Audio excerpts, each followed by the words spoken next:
talk to me about Arden Key. He was doing nothing the first few years of his career, including here. And then all of a sudden, Chris Kosar figures out, oh, boom, put him inside.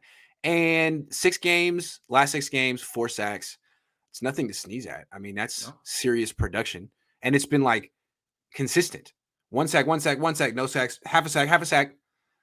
That's my analysis of Arden Key. Can you give a better analysis of Arden Key, please? What is he doing? I think you kind of hit the nail on the head, right? So one thing that I could say about this regime and this organization, at least during this time that, Chris Kosuric has been there, is that they identify traits in guys and they're able to exploit and get the most out of it, right? For instance, last year, Kerry Hyder largely just bounces around, and obviously he gets that role because there's a lot of injuries, has a breakout year. He's not doing anything in Seattle right now. You look at Jordan Willis. Jordan Willis had a bit of an – Jordan Willis about Kerry Hyder. So. Yeah.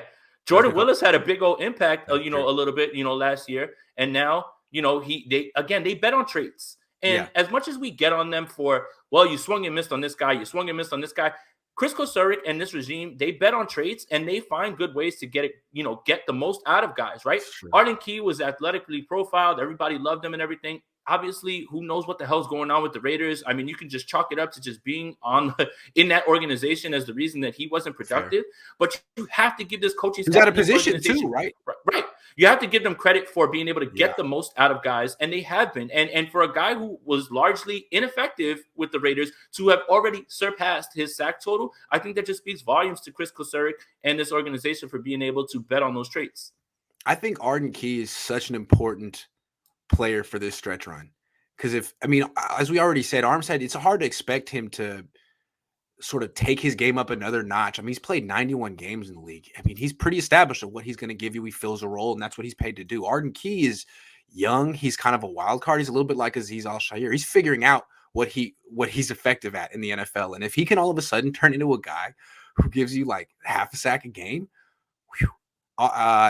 or could get hot in the playoffs and give you 3 sacks in 3 games like OCU and Yora did for the Giants back then. And damn, you keep talking about the Giants. Everyone keeps asking me on these streams. Do you get a little 2011 Giants vibe? Because wild card team, they were 7-6, kind of a mid quarterback. Can I give my Giants analysis real quick? Yes. Because I live on this side.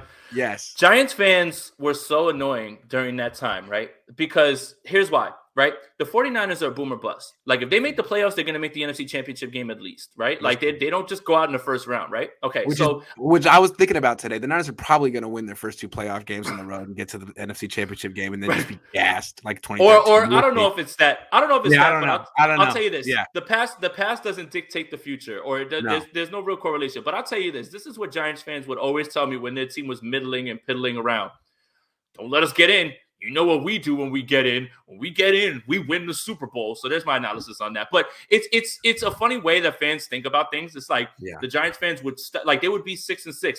You better not let us get in because we're gonna get hot. You know what Eli does. Are Niner fans not like that right now? A little bit. Just a little bit. Fair. Lucky Louise says Frank Gore is fighting on Saturday. Any thoughts? Why? Frank? To win that. Yeah. Why? I know Frank's gonna win it. I wouldn't listen. There's not many people that strike fear in my heart, but I don't want to run into Frank Gore in an alley, or I don't want to have him be in his. I don't want to be in his sights for a fight, and I think he's going to watch Deron Williams, unfortunately. So good luck, buddy. I don't care about $63 million Frank Gore made in the NFL. Like, why, man? You really? Why, dude? Running back. Why, dude? Oh, hold on. Just a second.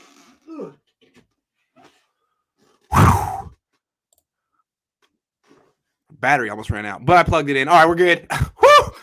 Man, the things I would have had to run this show, and the comments would have just been lighting me up. Whatever it's saying at this point. All right, so I mean, if Arden Key can be the next dude to step up, a la Azeez Al-Shaair, I think this team could get back to having a dominant defense. It just seems to me that they're so close. I mean, obviously, Mosley coming back is going to help a lot, but Mosley's good. Norman's been solid. I mean, the core of the defense, we're going to talk about that. The middle is solid. They could just get one more, really good pass rusher. They pretty much have a great defense.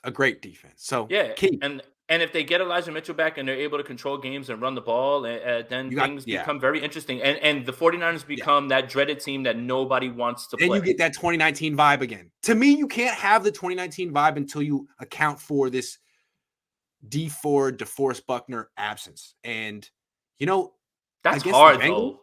And against the Bengals, though, they swarmed Burrow. And they won that game because they were saved on defense by their pass rush. It could have been worse with that secondary.